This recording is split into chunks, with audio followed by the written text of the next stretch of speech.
Hello everyone and hello Urhobo. Welcome to another beautiful episode of Urhobocast right here at urhobo.uk with Onos Shanoms. Firstly, I want to thank everyone that have taken time to listen to any of our podcasts. Thank you so very much. Without you, there will be any need for this particular podcast. I'm actually referring to you, my Urhobo people, those of you that have taken time. Even if you've listened for just a couple of minutes, that is something. Don't forget, this podcast is out there, is being brought out there because of you, the Urhobo people, my Urhobo community in the UK and in the diaspora. Now, I have said this before, but I'm going to say it again anyway. The essence of this podcast is to inform my Urhobo people. Pure and simple. Is to inform, is to educate, is to provoke thoughts, and is to actually engage people, so that we can talk about issues as it affects Urhobo, so that we can have discussions, so that we can engage with each other, so that at least we can say things out, get things out there for people to know. Information dissemination, that's what we are doing. And like I said, recently, we at Urhobocast collaborated with Urhobo.uk, and that is a website for Urhobo people as well. And the aim of that particular website, Urhobo.uk, is also to inform people, to inform the Urhobo people as to what is going on in the UK, inside the community and outside the community. We're trying, we're actually working hard to bring contents out, to put things out there for Urhobo people to enjoy and to listen to, and to be able to think about certain things. There are loads of things that we just overlook. Our Urhobo people say that so because of that, we have decided to actually bring something for the Urhobo community. And that is what we have been doing. Now, let's go to what we're going to be doing today. But before we get into that, I would like to say that after the last episode, I actually promised that there was going to be a part 2 of the episode 4. Unfortunately, we decided not to bring that one out. That is because everything that needed to be said was said in that part 1. And, it's going to be then, repeating things and, because of that, we just decided to hold that one back. That is not to say that it's not be put out there. It's out there, but we're just holding it back, for now. But we're going to go into episode 5, and that is what we are doing right now. But before we go into that, I would like to give you a little story around what has been happening after the last episode into this one. After the last episode, I happened incidentally to meet a friend of mine at the Agbo Day that was held at the Ossens in Lewisham a couple of weeks ago. As we were discussing, we just thought that, why don't we do a podcast, And one of those things that we discussed was that of the Urhobo school in the UK. We decided to discuss that because there are so many Urhobos in the UK who don't know about it. That is one. We've got a few who know one or two things about the Urhobo school but don't know what they need to do to get into it. Also, we have people who actually know about the Urhobo school but they're not interested. One of the reasons why they're not interested, we think that is because they don't know exactly what goes on in the place. And as such, we're going to be discussing that with a friend of mine today. Another development that have taken place since the last episode is that my friend Mejero Uwejeyah has decided to co-host Urhobocast with me, which means that each time I'm interviewing someone, she's going to be there. And as I speak to you, Mejero is in the house. Mejero, hail people now. I'm here. Hello, everybody. Okay, good. Yes, so anyway, as I was saying, today's episode, which is the episode 5 of the podcast, is going to be talking about the Urhobo School. And the person that is going to be discussing that with us today is no other than a brother of mine, a friend, Mr. Efole Urhobo. He is part of the Urhobo School team in the UK and is going to be telling us what everything is all about. So you people should have a listen. Ike Orogu, greet Urhobo for us now. I'm sure you are delighted to be at Urhobocast today. Oh, I'm so happy to be here on those channels and Mejero Uwejeyah. I'm really delighted to be on your program, and I'm happy to be invited to talk about Urhobo School. So I'm all yours. I'm here for the community. You may want to tell us a little bit about yourself, though, Mr. Efole. Okay, so my name is Efole Urhobo, and I hail from Agbo clan. Both my parents are Agbo. My mom is from Ovu. My dad is from Okpara. And in the community, I have been involved more recently in a number of initiatives, whether within the immediate Agbo clan or the stuff that we're doing in Ovu, and also taking an active role in UPU and living through the challenges that we have lived through in the last 3 years. And I'm just another member of the community, another member of the Urhobo community that wants to see the community come together, bond together, and for us to grow our community into something that is that people can come into and celebrate and enjoy and want to be part of, and to enjoy the beautiful color that Urhobo brings to life as an Urhobo person. So as an individual, I just like every one of us. We all work hard in this beautiful city of London. I work for TFL, and I have 3 beautiful children and a niece who stays with me, and they're all happy to be part of the Urhobo community, and indeed to be Urhobo themselves. And the children have actually been back home several times, and they enjoy everything Urhobo land has to offer. Every time we go back, that's what we'll be doing in December. We'll go back to Sapele. They enjoy everything Sapele has to offer. They really bathe in the culture of Urhobo. And of course, you are happy to be in Urhobocast tonight.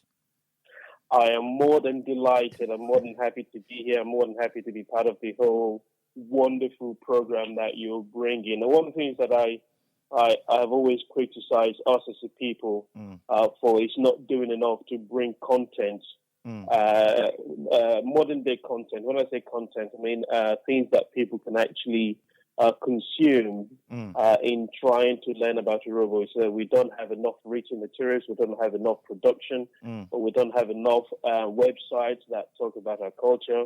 But what Urhobocast is doing is beginning to build that bridge, beginning to fill that space. And this is something that others should be emulating. So we need more content. We need more initiatives like Urhobo.uk. We need more activities being put out there for people to enjoy and learn about the culture and discover their heritage. So yes, I'm more than happy to be here, and I'm very honored to have been invited onto your platform today. Okay, excellent. Thank you very much for that introduction, Efole. We're glad to have you here, and we're very grateful that you've joined us today. Just as a start off, if you could just give me a brief history of Urhobo School, how it came about, who started it, and where you're at today.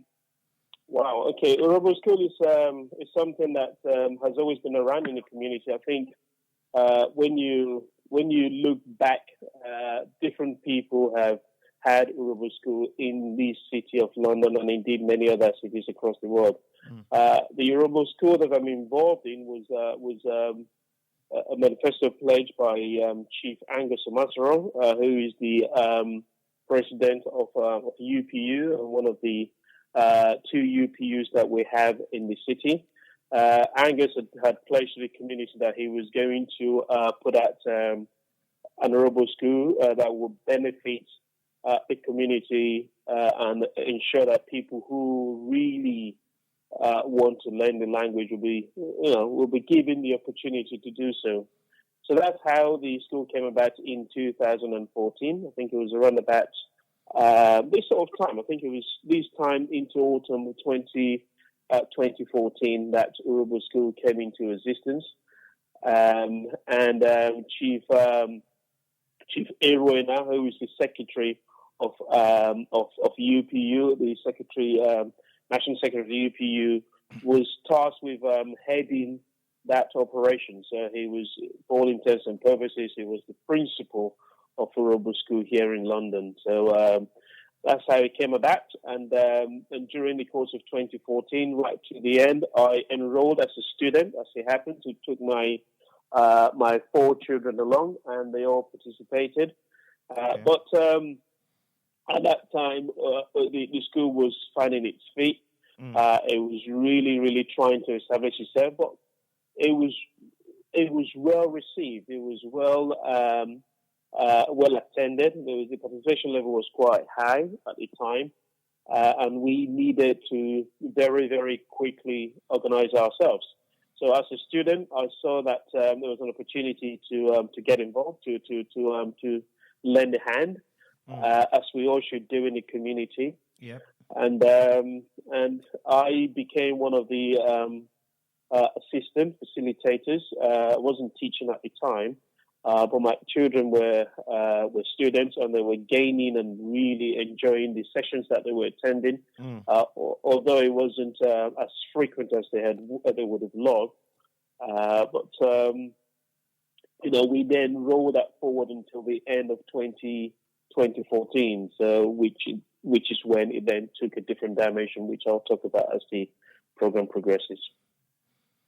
Okay, thank you very much. You were saying something about the fact that your Urhobo School is one of the Urhobo schools in the UK. Are there other ones that you know? There are a few other Urhobo schools.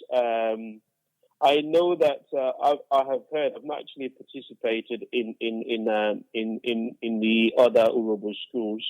There is. I've heard about one that the UPU that is led by Chief Ganiga did, and I'm not entirely sure to what extent that has actually taken hold.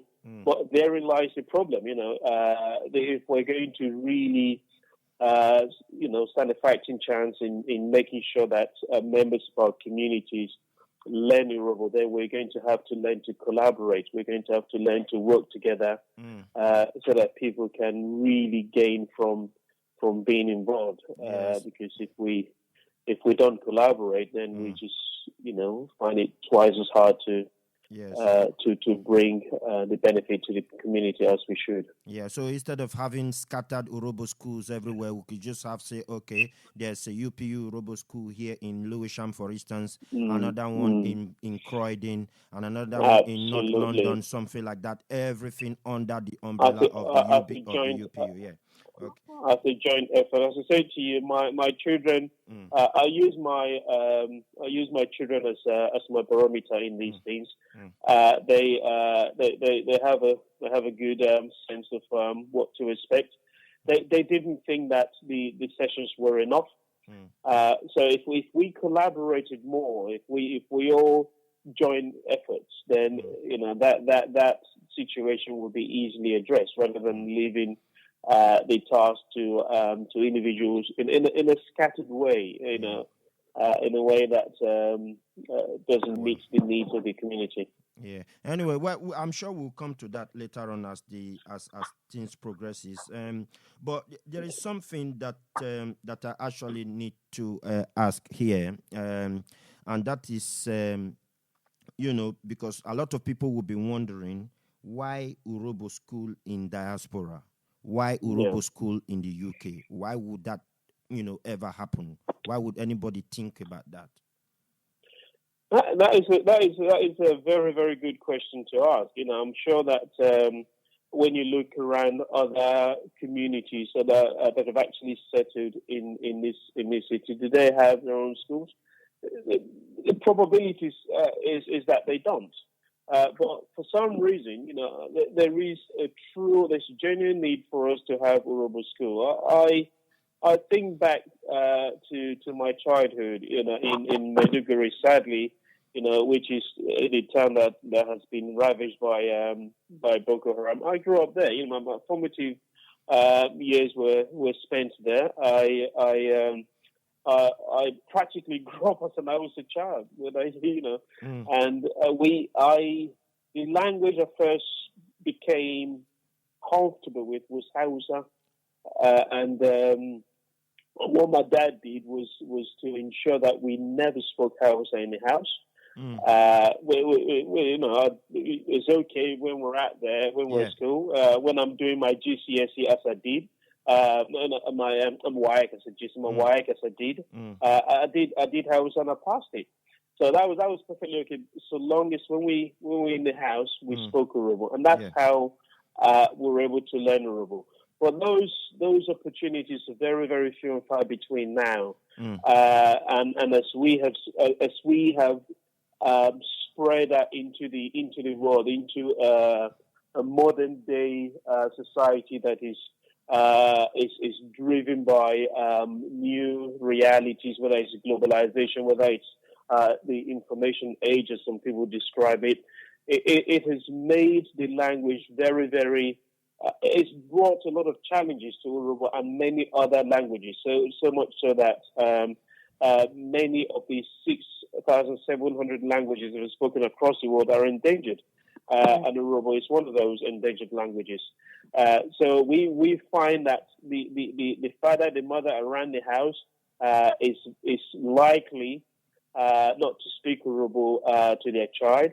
The mother and father around the house is very, very likely not to speak Urhobo to each other. Yeah. So we need that Urhobo School to at least give additional resources, additional support, so that people can bring their child along, or they can come along as a family, because Urhobo School is a family affair. It's for all ages, and experience what the school has to offer. And they can take these experiences back home and talk about them at home, and enjoy what the culture has to. Can I just also say that Urhobo School isn't just about. Fundamentally, at the core of it is about the Urhobo language. Yes. But alongside the language, Urhobo School is also about giving that cultural enrichment. Giving people the opportunity to learn a thing or two about the culture, to learn about themselves, to learn about the different aspects of our culture and our tradition. And we held sessions, which I'll talk about later, which did just that. So it's about the language, but it's also about, giving that cultural awareness, that cultural enrichment. So I really enjoyed the thought about, why do we have an Urhobo school? And I recognize that actually a lot of cultures do have schools.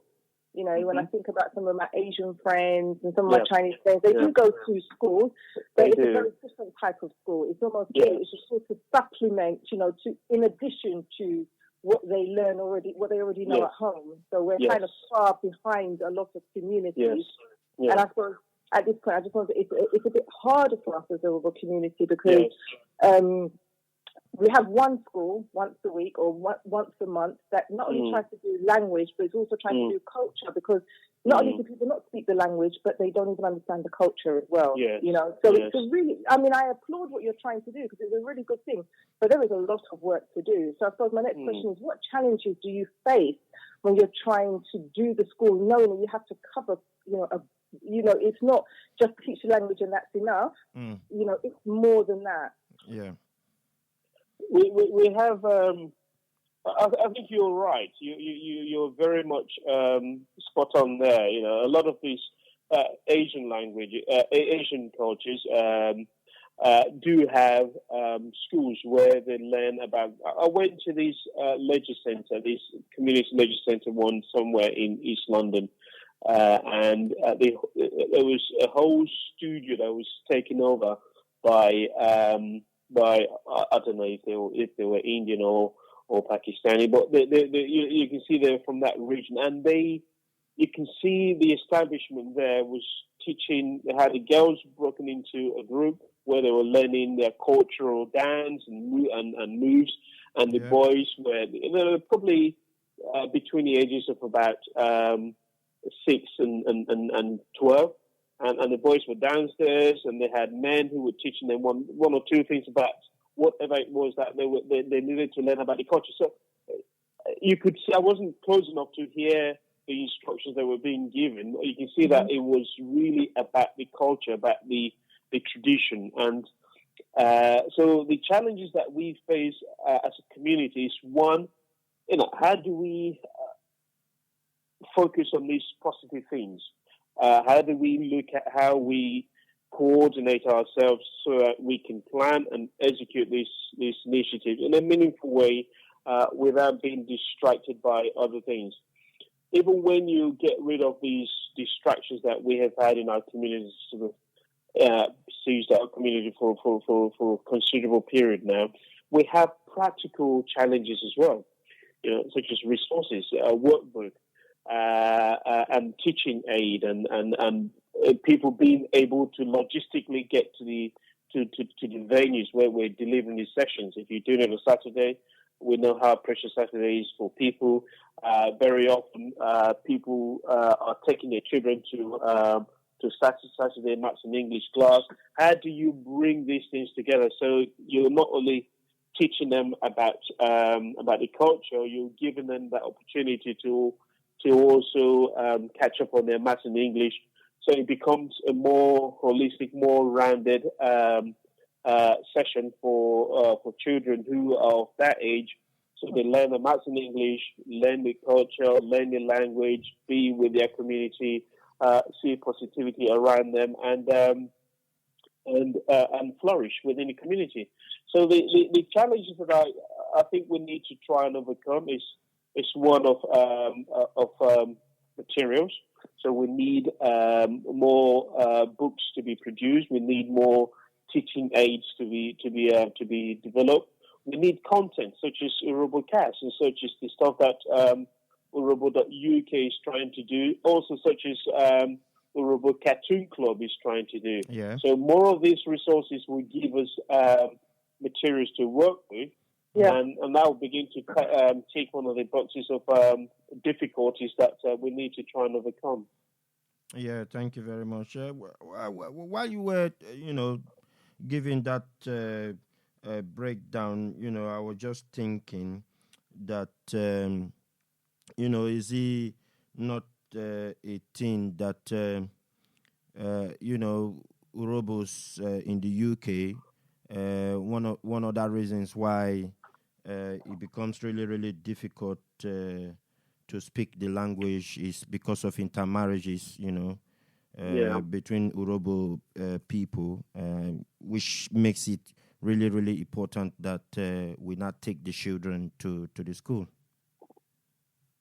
That too. I mean, that is when you marry when you consider that Urhobo language has many dialects, and there is a general acceptance that the Agbaro dialect is the official dialect that Urhobo puts forward. So a lot of our written material, a lot of our Urhobo literature will be in Agbaro. So if you're into marriage, okay, that creates if an Urhobo person marries an Okpa person, there is that as I have done, there is that slight variation in the language. So it becomes slightly discouraging to converse, to communicate in one language without making it to the detriment of the other. So the temptation is always there to revert to English or to Pidgin English, which doesn't help.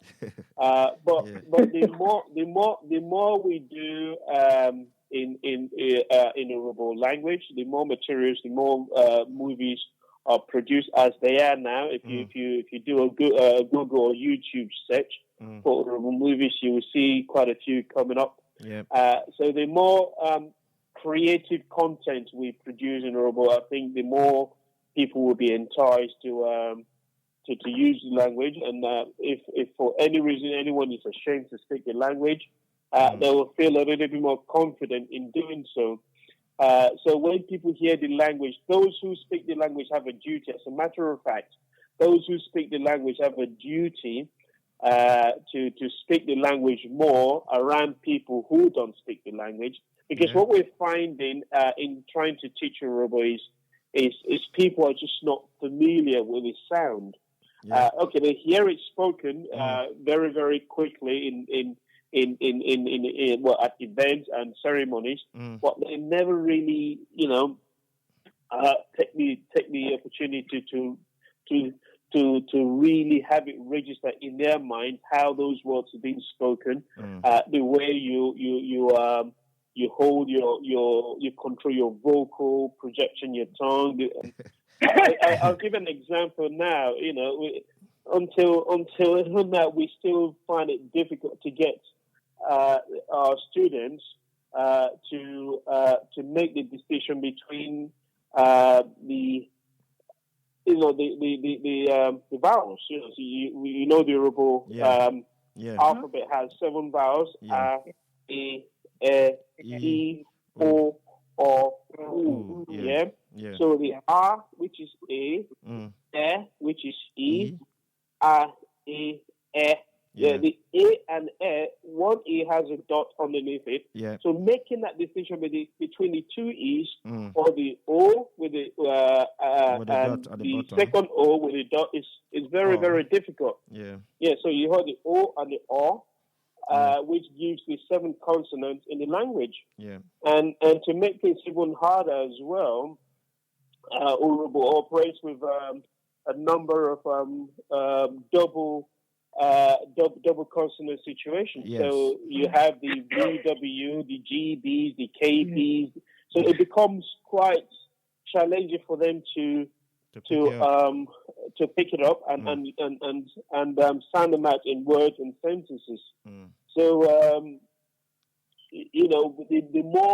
the more we speak Urhobo casually, socially around people who don't speak the language, I think the better our chances for students of Urhobo to begin to hear this. As we said to our students, to listen to their parents and try to imitate or to mimic what their parents are saying as part of their learning experience. Yeah, I mean, I can understand your argument of the difficulty of the Urhobo language, but there is no language that is not difficult. I've heard absolutely, I agree. I've got Portuguese coming here and say, well, the English language is really, really difficult. They struggle. And do you know that there's a particular country, is it Iceland or so, who don't have a W in their alphabets? So that tells you. As it happens, Urhobo doesn't have a few letters in our alphabet. When we're all every day to school, there, as they say. So we don't have the letter C in the Urhobo alphabet. So you will only see C when it is accompanied with a H. So they operate together as a double consonant system. And we don't have the letter X and we don't have the letter Q. Yeah. We have a KW instead, I think. We have KW instead. So we have KP, we have GB, we have BW, we have PH. These double consonants, and we have triple consonants. We have so. And it gets quite complicated quite quickly. So the best way to teach the language is through practice, through listening, through practicing, and through drama. Because I was speaking to this Argentinian lady, was telling her about the challenges that we have with our language, with our community. And so she said, you know what? The best way to learn language, she's a teacher as it happens, is through play and through drama, which is something that we want to try and do more of in Urhobo school. Recently at Agbode, we had a small drama play that some of the kids did for us. So and the experience that they gained from learning their lines was very, very powerful. It was easier for them to pick up on what they needed to say than if you had them in a classroom situation trying to teach them these things. It becomes quite hard. So drama and play is a good way to deliver learning. But on the day with those kids at Agbode, they were brilliant though. They did it. They were very absolutely amazing. So so that tells us if you put your mind to it, then of course you're gonna learn one of everything is possible. It's such a shame they didn't actually finish it because they were applauding them before they got to the end. They were just about to get into the real. They hadn't finished, and people thought they had, and they started applauding. So they just left. Bring it down there. So okay, shame. But they had already done really well to the extent that they got the applause that they were getting. And there was a little bit more to come to really bring it home. But they did really well. Yeah, but quite proud of them. Yeah, we were actually. I was actually going to go into some of those achievements. I'm sure the play and the thing that you just talked about now. At Agbode it should be one of those things that you have achieved from this school. So just generally tell us some of those things that so that just to encourage people, because people out there, I'm sure they are interested, that they don't know how to actually come in. You're going to tell us what you've achieved and ways for people to get involved, for families to come in and all that. Absolutely. So as I say, when the school started in 2014, we rolled it forward, and we had a lot of people coming forward and taking part. And then 2015, we stepped it up, and that is what the community should always aim to do, to actually build on something that we've put in place. That's what we did in 2015. So we produced an Urhobo workbook, which was well received in the community, and this workbook allowed people to see firsthand some of the key learning points for them. So it covered everything about the alphabet, as I was going through just now. It talked about double consonants. It gave some vocabularies that they could pick up on. And it spoke about, it teaches them how to count. Counting is always very, very important. And one of the most difficult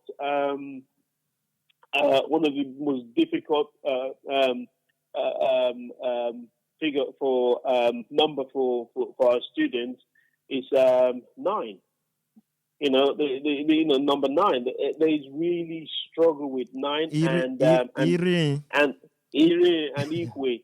They cannot say Ikwe. They say Igwe. So you can see the influences of Nollywood coming in there. So no, it's not Igwe.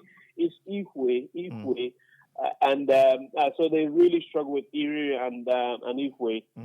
So the book has it, and then we also deal with some of the things that you need to know in everyday situation, like parts of your body and different animals, and it talks about different towns as well in the Urhobo Kingdom, so people need to know where they're from. It also deals with how to greet in Urhobo. Some of the things that we take for granted is people think, it's just Migwa Brendo, and there's more to Urhobo than Migwa. Just explaining the greeting situation. When do you say Migwa? Yes. Why do you say Brendo? What do these words actually mean? Yeah. What's the meaning? What's the meaning of Mavo or Magari? And those greeting situations is also picked up in the book. So that is something that we're quite proud of. Is that there?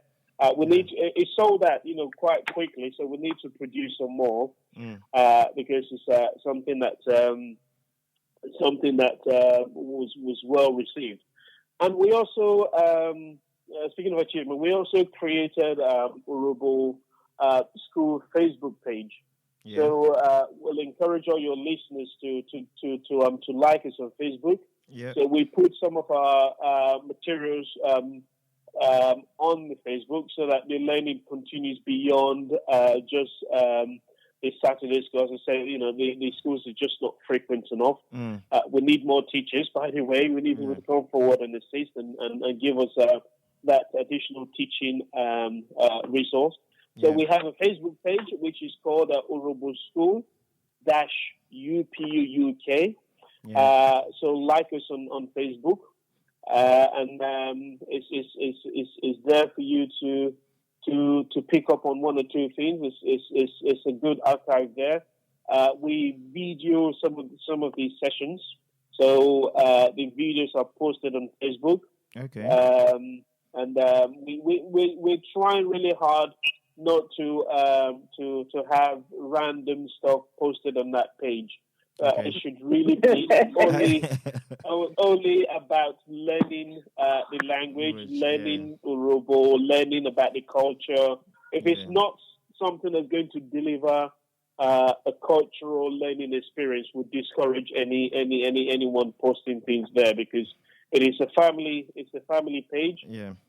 It's not somewhere where we discuss other matters or politics or anything like that. So people posting prayers and all kinds of things. Absolutely. I think we all need prayers, but there are places for it. Yeah.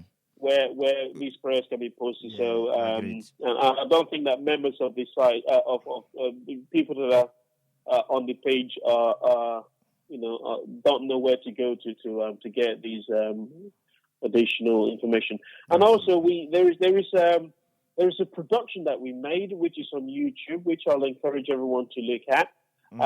Maybe we can link the two together. We can join this to the Urhobo.uk page as well, because it happens, it's actually the YouTube channel is called Urhobo UK. Yeah.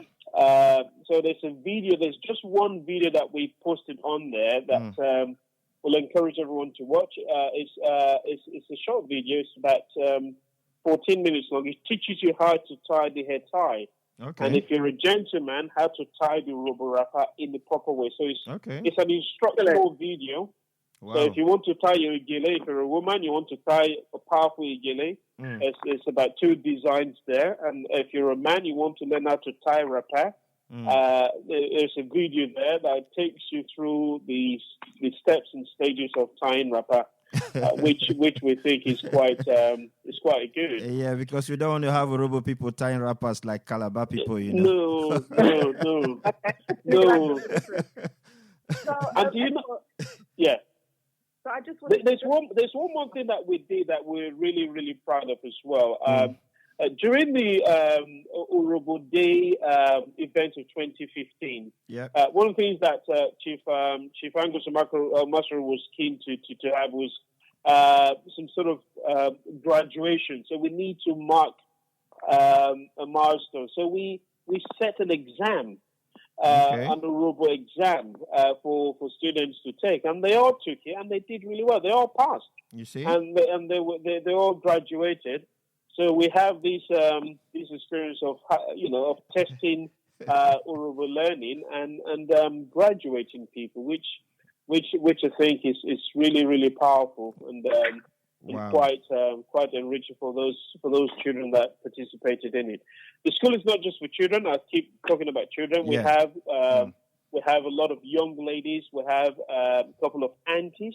Yeah. When I say aunties, people in the we've got an auntie that's she's quite proficient in Urhobo. She speaks Urhobo quite well. But what she's missing is the written side of Urhobo.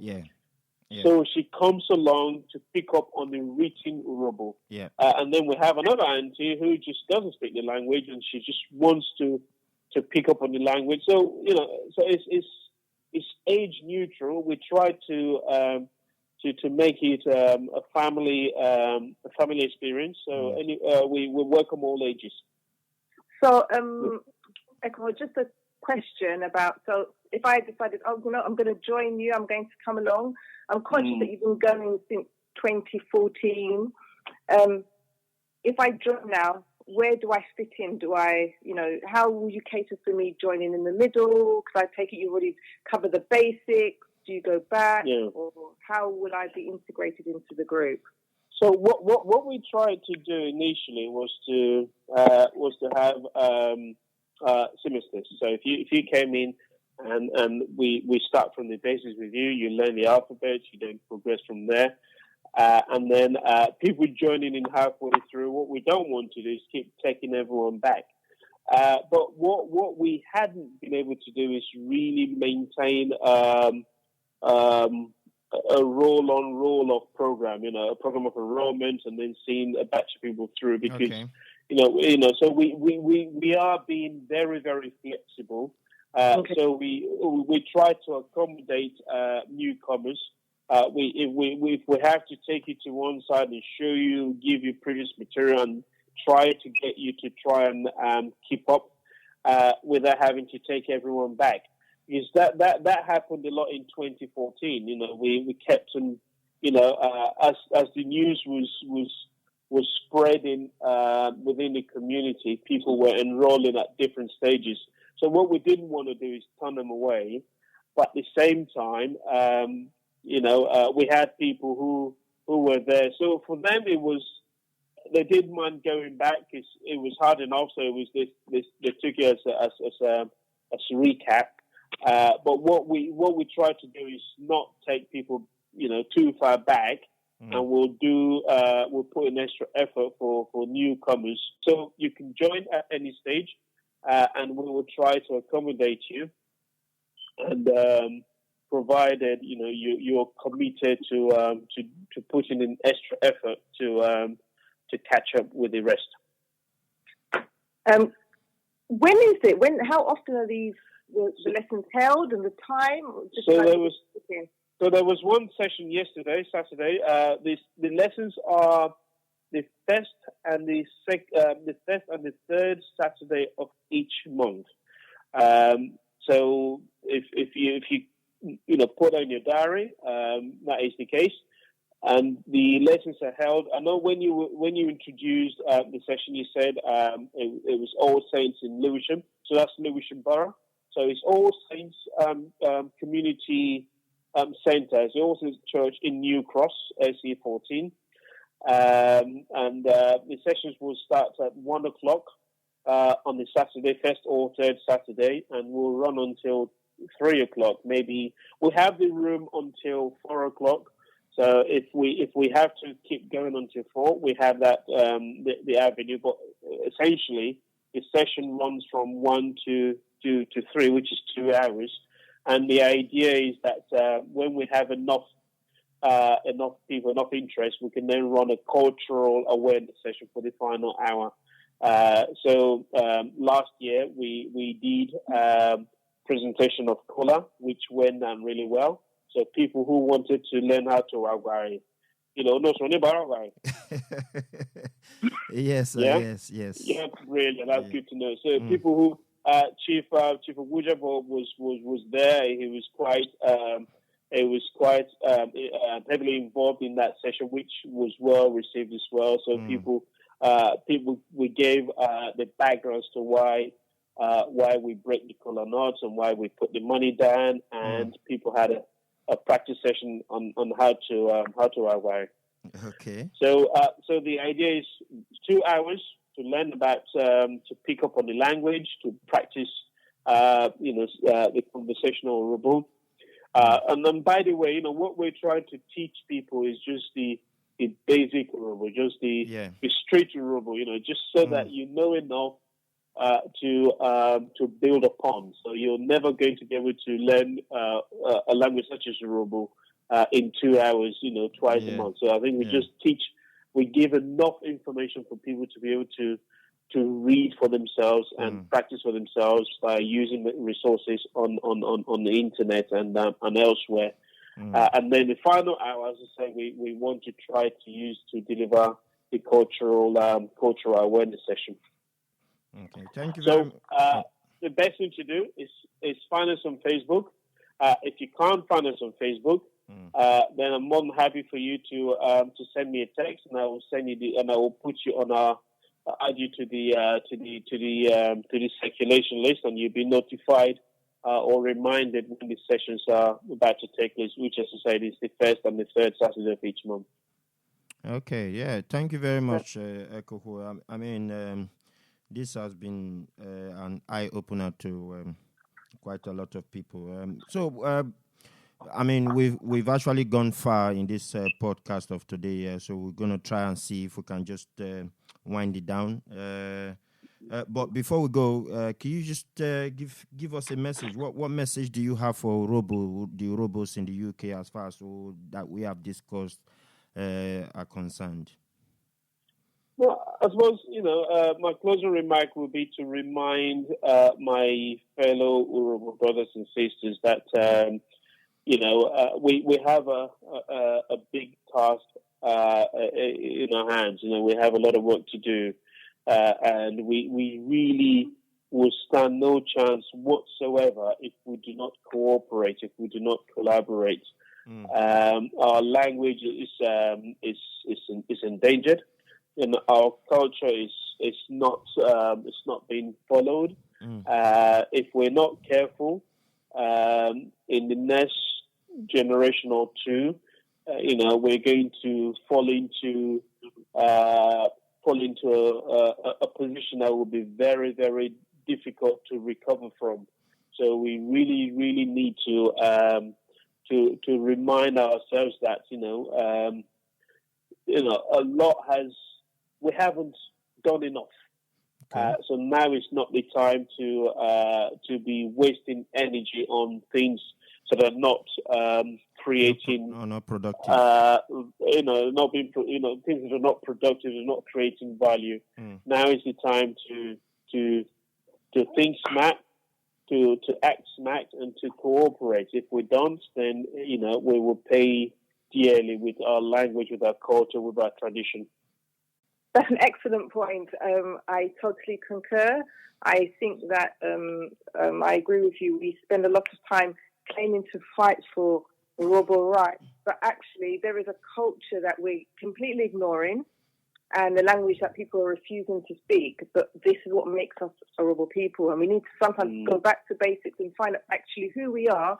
Then we can then move forward in unity, in strength, and fight the correct, move forward correctly. So I endorse what you're saying.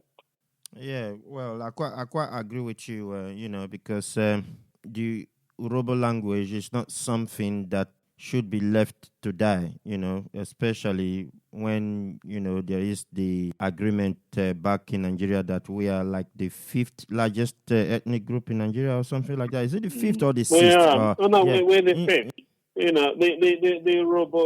The Urhobo language is such a beautiful language. It's so poetic, and when you speak it, when we teach it, we say it rhymes.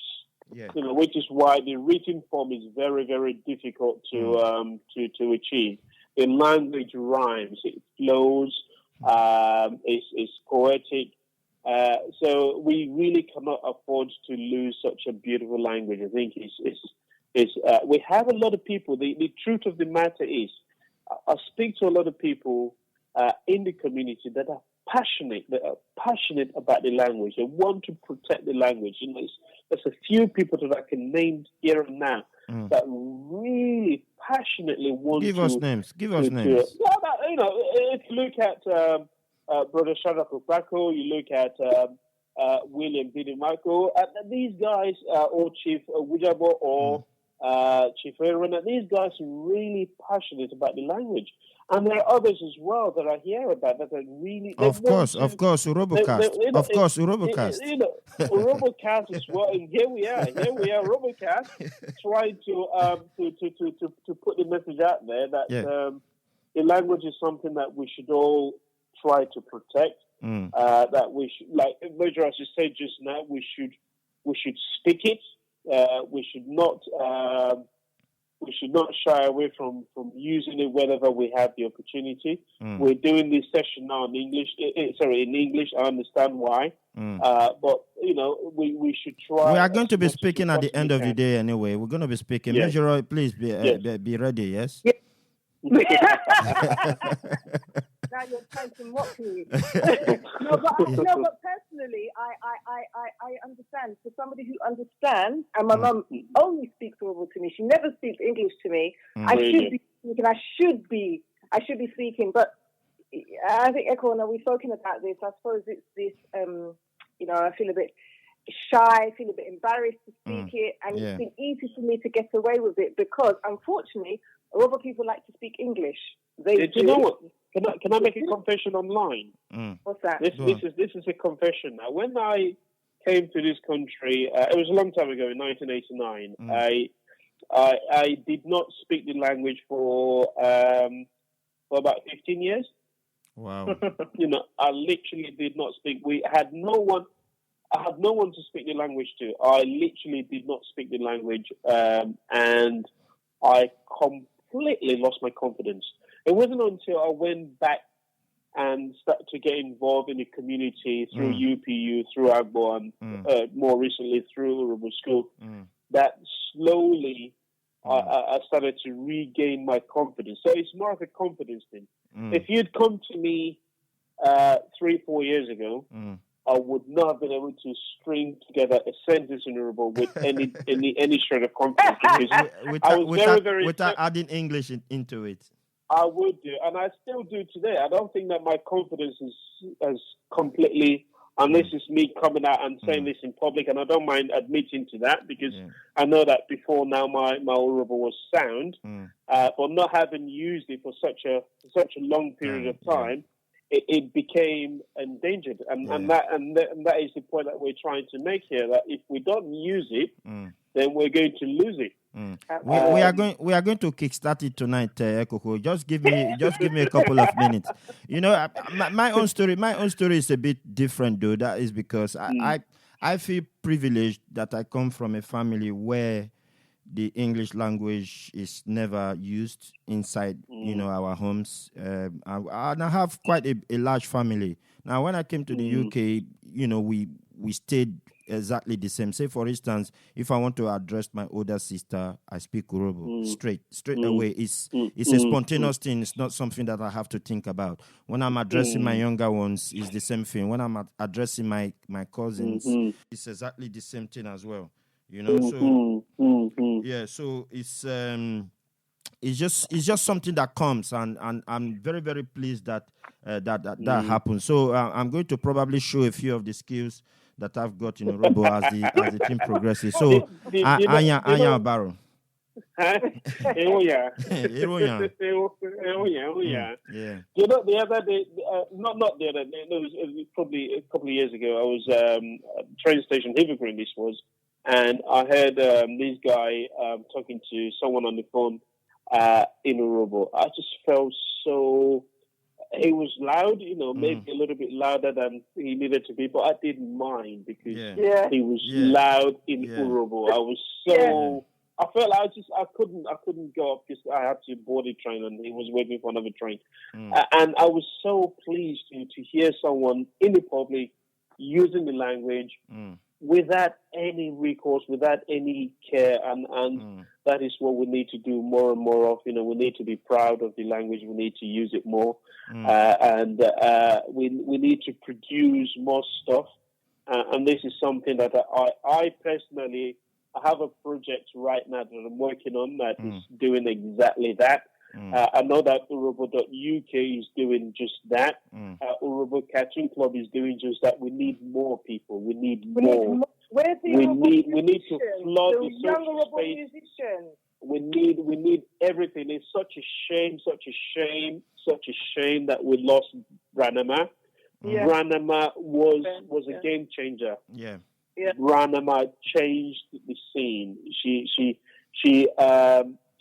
made young Urhobo boys and girls proud to be Urhobo. It's such a shame that she was wrenched away from us when she is one thing that's happened to Urhobo that is so profound.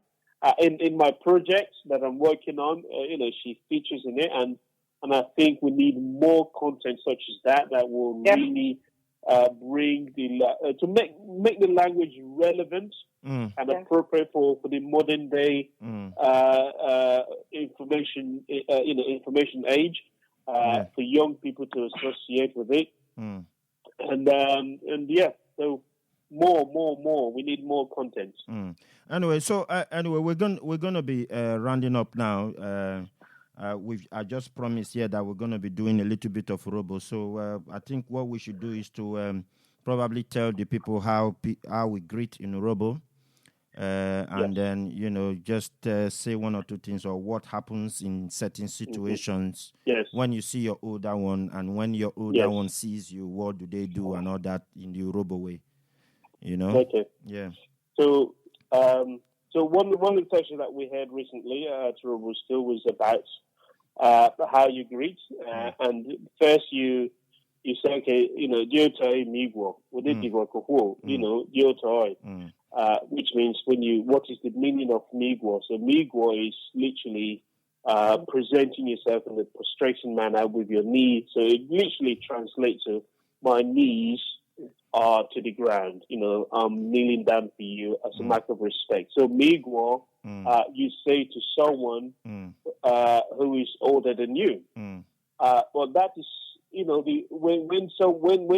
you say someone is older than you, it's not limited to by death. So, for instance, if it's how long someone has been within the family unit.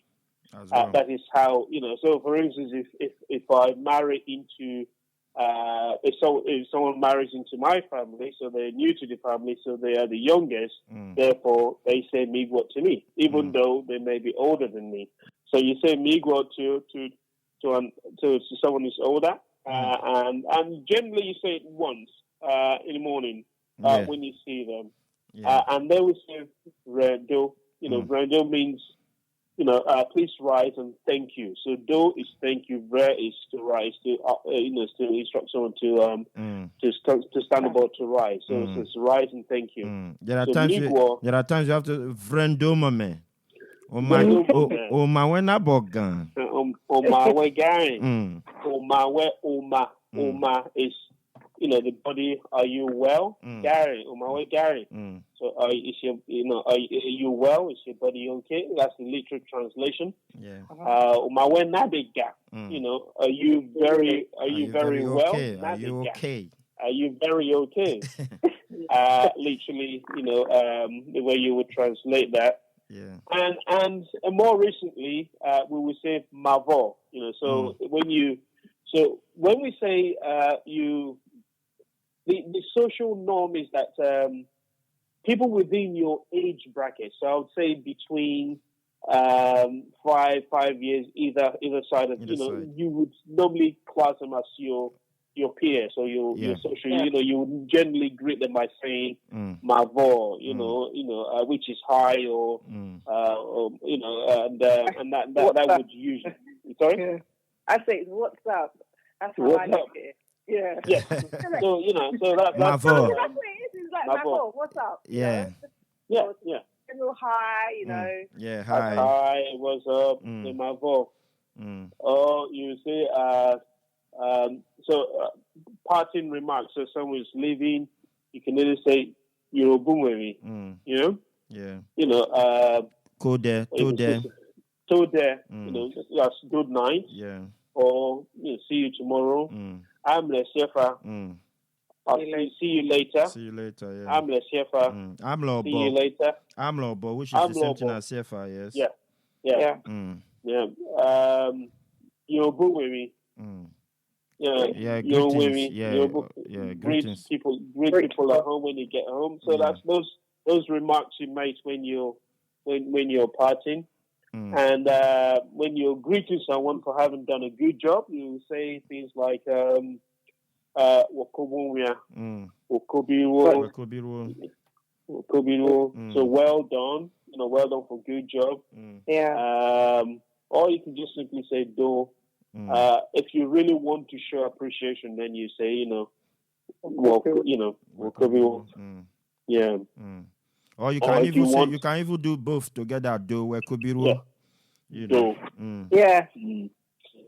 Do means thank you, and you've done well. And then the general one that we all know is Wado, Urhobo, Wado. That some people have translated to Uwejeyah, isn't it?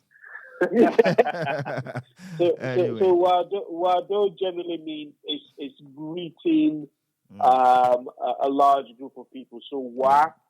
So WA is the plural. Yeah, you. It's the plural all. you. Like you all. Yeah. So wa. So do. So you all. Well done. So that's where the wa do is come from. Yeah. Yeah. So wa is plural of you. And that's wa do for you. Come on, then. Which others can we think of? We're thinking of. Thinking on our feet now. Yeah. There are a couple. Maybe we should just start speaking a little bit of Urhobo to pick them one after the other, isn't it? And let's just remove Mejero from the whole setting so that he doesn't even understand what we are saying. No, we need to be inclusive. That is probably, anyway, but she understands anyway. She understands anyway. Mejero understands.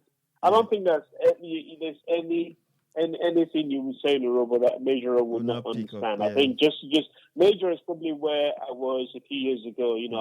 I didn't have any confidence, and one thing that we should also be very, very mindful of is when people make mistakes. We shouldn't laugh. We shouldn't mock them. We shouldn't laugh them. We shouldn't deride them. We should just accept that. It's like when we speak English, we make mistakes all the time. As a matter of fact, Mejero is going to give us some tonight, so No. I'm sure Mejero has been laughing at our English all day long. Yeah, why? Yeah, it's true. It's true. Yeah, she hasn't picked up on our English, has she? So we shouldn't really, So there we are. Yeah, so Mejero, you want to be thinking about something you're going to say in Urhobo because it's not going to be complete if you don't say one thing, though. Yeah? Okay, I'll try, but I won't guarantee anything. Okay, so Echoyo wa Urhobo, Wangwaniyo, Urhobo, je ositi wejo bi koya wan wori irere oyibo woruna, because wan segbe wole banu Wangwaniyo, irere oyibo oyawa, banu de choye. So Urhobo now. And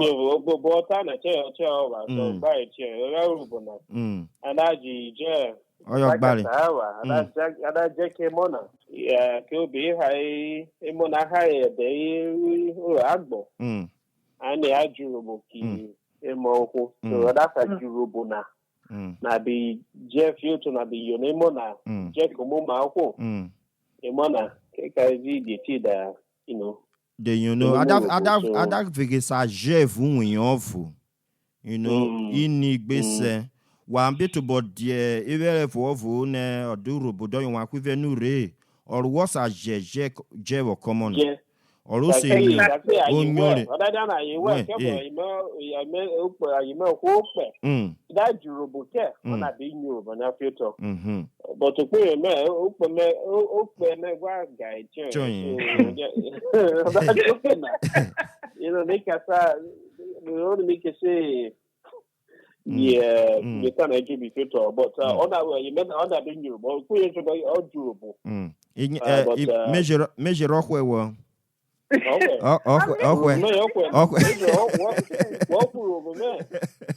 not laughing at you, Robert. I'm enjoying the conversation because I agree with you 100%. People should be speaking, and the parents should speak it at home to encourage their children. And socially, everybody should be speaking. So when I see you all next time, I expect you to speak Urhobo to me. I don't expect English to be spoken to me. Okay, that's wonderful. But that is not to say you are not going to give us one tonight, though. So keep thinking. You know, I can't think of anything. You know, it's a bit late now. I can't think of anything. But, you know, okay. You motivated me. Okay. Urhobo, that is where we're going to draw the curtain for tonight. You have all heard. You know, Mr. Urogu has said it all. About the Urhobo School, you know, like we said at the beginning, we are here to inform, we are here to educate, to engage, and to provoke thoughts, you know, like we said. And I hope that you will get one or two things from this particular podcast as presented by myself and Mejero Uwejeyah. And we want to give a big thank you to Mr. Ekuhu Orogun. For coming on to this program tonight. And Ekuhu, thank you very much for your time and for Urhobo people. So, Mejero, you have any other thing you want to say so we can No, I just want to say thank you, Ekuhu. It's been brilliant talking to you. You know, wish you all the best in the Urhobo School and your next project that you're doing for Urhobo people. Thank you so much. Thank you guys for having me, and I really enjoyed myself tonight. Yeah, so that's it, Urhobo. Hopefully, we're gonna bring something else as time goes. We talked about getting involved in things that regards Urhobo. We said we're gonna bring so many contents to you. We're gonna be discussing marriages as is done in Urhobo. As we were discussing, we were talking about Inyera Gware just now. You know, these are things that happen in marriages. I think that is going to be the next one that we're going to be discussing. And those people who are going to do justice to this particular topic, Urhobo and marriage, and how it is done, how it is conducted, will be brought to you in the coming episode. So, having done justice to this particular topic, I would like to reiterate or note that the Urhobo School is free of charge. I mean, the enrollment into the Urhobo School is free of charge. You will not be charged anything to come and enroll. So please try as much as possible to bring your family and take advantage of the services that is being rendered. Like Ekuhu said, it is not just the language itself, but culture as well, the way of life of Urhobo people, the sight and sound of Urhobo. So please do, yourself a favor, do the children a favor, and enroll into the Urhobo School. This is Urhobocast episode 5. Thank you very much for listening. Have a blessed time. Goodbye. Thank you. Bye.